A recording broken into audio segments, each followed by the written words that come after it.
योग आयुर्वेद में मैं आपका पुनः स्वागत करता हूँ एक औषधीय जानकारी के साथ। आज हम बात करेंगे एक ऐसे पेड़ के बारे में जिसके बारे में आप लोग बहुत ही कम जानते हैं। ये आपको ज़्यादातर खाली पड़ी जगह या नहर के किनारे आपको देखने को मिल जाता है। इसको बम्बू या बांस के नाम से जाना जाता है। इस बांस के फर्नीचर, चारपाइयाँ, पर्दे आदि काफ़ी बनाए जाते हैं, मगर इस बांस का उपयोग हम सही प्रकार से नहीं कर पाते। इसके औषधीय गुणों से हम परिचित नहीं होते और इसका उपयोग नहीं कर पाते। इस बांस में calcium, protein, vitamins A, vitamins E, vitamins B6, magnesium, copper, sodium, potassium, phosphorus आदि खनिज तत्व पाए जाते हैं। इसलिए यह हमारे स्वास्थ्य के लिए बहुत ही लाभदायक सिद्ध होता है। तो जानते हैं इस बांस या बम्बू के बारे में, ये कैसा होता है और इसके कौन कौन से हम गुणों का हम फ़ायदा उठा सकते हैं। आप दुनिया भर की औषधियों की जानकारी चाहते हैं तो आप हमारे चैनल को सब्सक्राइब करें और बेल आइकन को क्लिक करें। ये बांस 25 से 30 मीटर तक ऊंचा होता है। इसके पत्ते लंबे और नुकीलेकार होते हैं। वर्षा ऋतु में इसके मादा बांस पोपल एवं मुलायम होते हैं और अंदर से खोखले हो जाते हैं। नर बांस ठोस होता है और इसकी कई प्रजातियां होती हैं। ऐसा भी माना जाता है कि इनके पुष्प जीवन में एक ही बार आते हैं, फिर ये नष्ट हो जाते हैं। कुछ प्रजातियों के फूल प्रतिवर्ष 3 वर्ष में आते हैं और बहुत थोड़ी जाति हैं जो प्रतिवर्ष फूल आते हैं। आपको जानकर ये आश्चर्य होगा कि आयुर्वेद की एक प्रख्यात औषधि जिसको हम वंशलोचन या तवासीर के नाम से जानते हैं, वो एक इस बांस की प्रजाति के गांठें हैं वहाँ से प्राप्त करी जाती है। इस बांस की तासीर ठंडी होती है। एक कफ और पित्त को कम करने वाला होता है। इसका उपयोग हम अल्सर, जख्म, कुष्ठ रोग, सूजन, पेशाब का रुक के आना या जलन के साथ आना, डायबिटीज़, अर्श पाइल्स जलन आदि में को कम करने वाला होता है। वंशलोचन कड़वा, मीठा और तासीर में ठंडा होता है। ये पौष्टिक वीर्य एवं सीमेन को बढ़ाने वाला, रक्त को शुद्ध करने और शक्ति को बढ़ाने वाला होता है।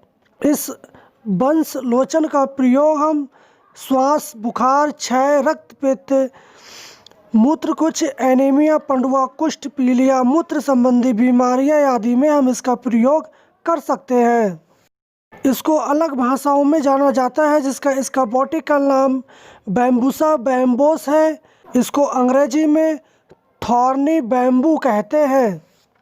संस्कृत में बंस, तृणध्वज, यशफला, मकर, तेजन, शुभा, तुगा।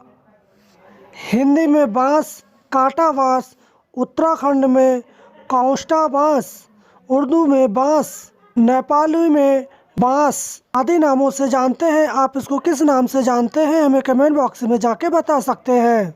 माइग्रेन या सिर दर्द होने पर आप इस बांस के 10 मिलीलीटर रस जड़ का आप 500 मिलीग्राम कपूर मिलाकर 1 से 2 बूंद नाक में डालने से आपके सिर दर्द या अधरशिशि के दर्द में राहत हो जाती है।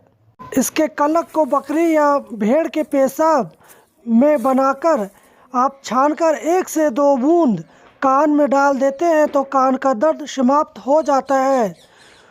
मुंह में छाले हो जाने पर आप वंशलोचन और शहद मिलाकर मुंह पे लेप कर देते हैं तो आपके मुंह के छाले मिट जाते हैं।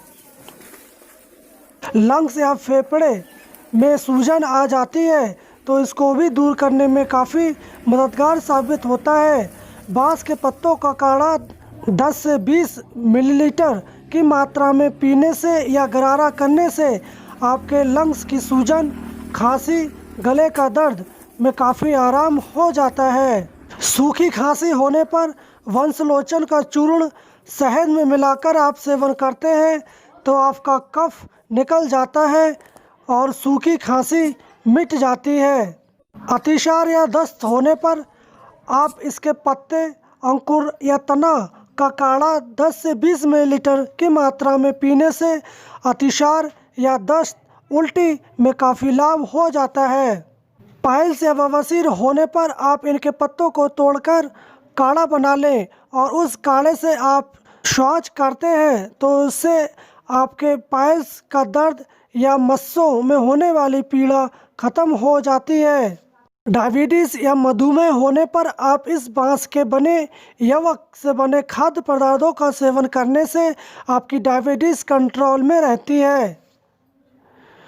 मूत्र संबंधी बीमारियों को दूर करने के लिए आप इस बांस की जड़ का काढ़ा करीब 10 से 20 मिलीलीटर मात्रा में पीते हैं तो आपकी पेशाब का रुक के आना दूर हो जाता है।